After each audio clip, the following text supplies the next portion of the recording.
teknologi informasi Pak Adi, sehingga tidak hanya SMA baru tahu yang SMA 6 ini ada begini gitu. Kita pernah bikin ada penggerak perdamaian itu di hampir semua kabupaten kota, tapi di SMA 6-nya ada gitu. Baru tahu ya? Baru tahu. Kemana aja Pak? itu yang bagi kita ini harus disiarkan, dikeluarkan Pak Kepala. Kalau diam di sini juga nggak apa namanya, ekspektasinya nanti terlalu sedikit. Itu Mbak Sari. Jadi penting itu untuk kemudian ada kecepatan kita mereorientasi aktivitas-aktivitas kebudayaan kita yang nuansanya memperkuat semangat-semangat keberagaman, penghargaan terhadap teman-teman yang berbeda. Nah, juga jangan sampai pikiran kita kalau ngomong toleransi itu soal agama terus. Iya. Ini teman-teman disabilitas itu juga penting menjadi konsen kita bersama, karena ngomong intoleran, mereka lah kelompok yang banyak terdiskriminasi. Betul sekali, yang mungkin juga sering kita lupakan ya. Betul. Karena SMA 6 ini keren, dia sudah memberikan ruang yang setara, semartabat, kelasnya bersama, tidak dibeda-bedakan. Saya lihat itu juga infrastrukturnya sudah sangat inklusif Pak. Sesuai dengan itu masuk, itu nggak ada tangga yang kemudian mengganggu akses teman-teman disabilitas. Karena ini harus disiarkan lebih luas Pak Kepala. Begitu Mbak Sari. Iya, dan saya rasa memang tadi kita sempat mendengarkan lagu dari adik-adik yang tadi membawakan, itu ada sempat mengucapkan bahwa memberikan kesempatan kepada semuanya. Jadi sekolah ini juga saya pikir sudah memberikan kesempatan kepada semuanya, baik yang disabilitas maupun tidak. Yang disabilitas ini sudah diberikan akses yang seluas-luasnya begitu ya Pak ya, karena memang berbicara mengenai toleransi, ini tidak hanya berbicara mengenai keberagaman suku, budaya, agama saja, tapi yaitu juga untuk mereka-mereka teman-teman kita yang disabilitas. Ya, ini sudah ada masuk beberapa komentar yang masuk ke YouTube officialnya RRI. Saya bacakan dulu beberapa. Ini ada Rizal Channel. Bangga untuk RRI dari dulu sampai sekarang eksis terus mengedukasi masyarakat dengan cara menyelenggarakan obrolan budaya di setiap daerah. Sukses terus untuk RRI, sekali di udara, tetap di udara. Oke, jangan-jangan ini nanti yang menang nih. Karena nyebutin RRI.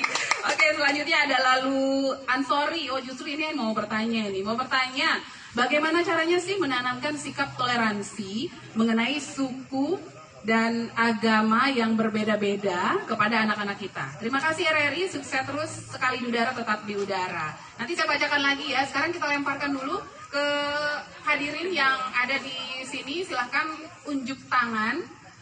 Mau bertanya apa sama 3 orang narasumber kita, berbicara mengenai harmonisasi budaya di sekolah ini juga boleh, atau mau berbicara mengenai gimana sih caranya supaya kita menjalankan toleransi itu ya seimbang lah ya, kita membiarkan setiap orang.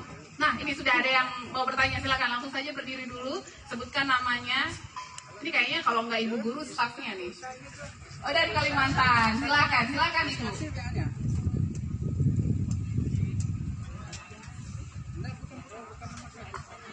Ya, terima kasih.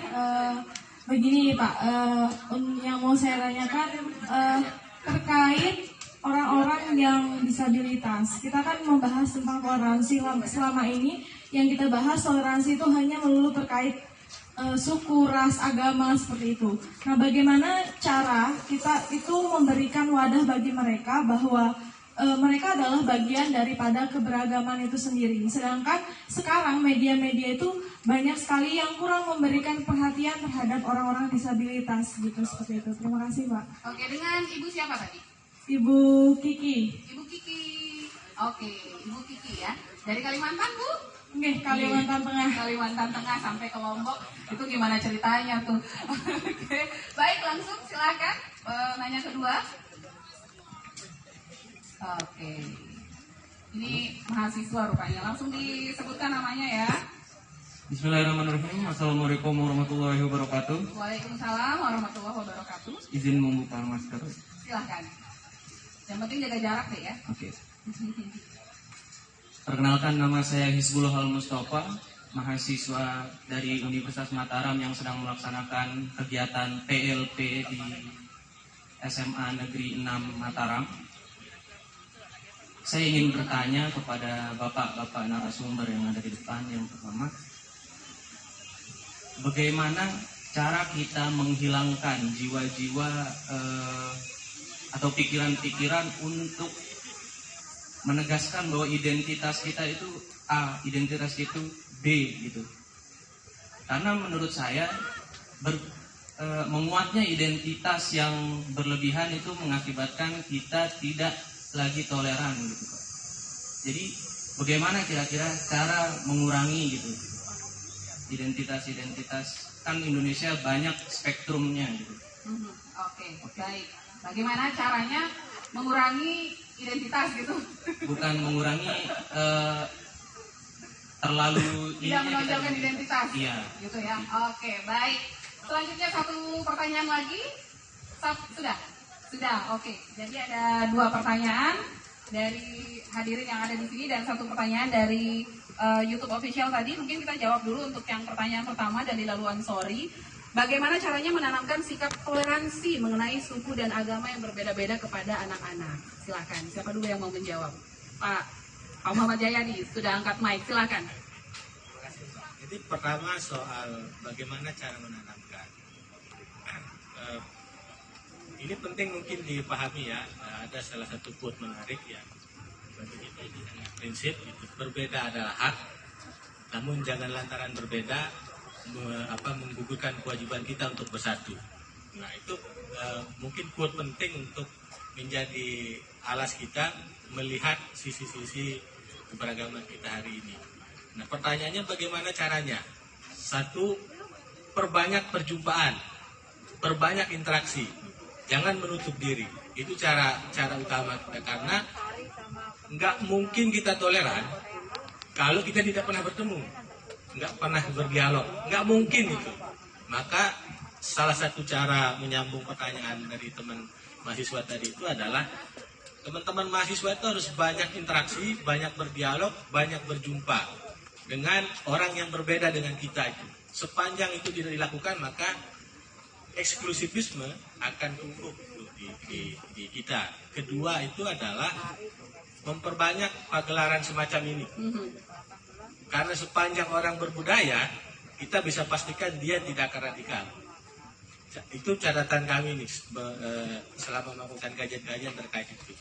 Kalau dia mengembangkan kebudayaan, kemudian diatraksikan lewat kayak tadi itu, adik-adik tadi itu, maka kecil kemungkinan mereka akan melakukan tindakan-tindakan intoleran, apalagi bergeser ke radikal itu. Oke, jadi Itu perbanyak perjumpaan dan perbanyak pagelaran-pagelaran seperti tadi ya. Tapi saya tertarik juga tadi karena kalau misalnya orang yang berbudaya maka dia tidak akan radikal.